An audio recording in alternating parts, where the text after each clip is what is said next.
14 जनवरी कौमी तराने के खालिक हफीज़ जालंधरी का यौम विलादत है। पाकिस्तान को कौमी तराने जैसा बेशकीमती सरमाया नवाज कर अमर हो जाने वाले हफीज़ जालंधरी 14 जनवरी 1900 को पंजाब के शहर जालंधर में पैदा हुए। मुल्क की ख़राब हालात के बायस वो अपनी तालीम जारी ना रख सके और उनकी एकेडमिक एजुकेशन 7वीं जमात तक ही महदूद रही।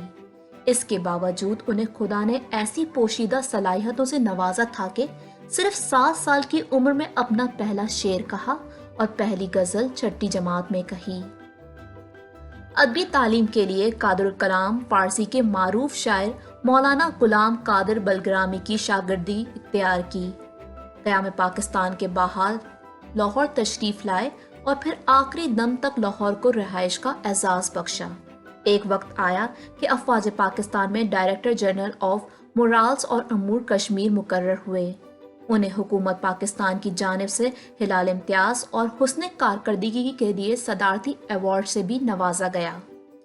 हफीज़ जालंधरी का नाकाबिल फरमोश कारनामा शाहनामा इस्लाम का तख्लीक होना था, जो अदब में हमेशगी इख्तियार कर गया। हफीज़ जालंधरी ने कई मशहूर गीत, गज़लें और नज़में भी कहीं। हफीज़ जालंधरी का दूसरा बड़ा कारनामा पाकिस्तान का कौमी तराना है। इस तराने की तख्लीक की वजह से वो हमेशा याद रखे जाएंगे।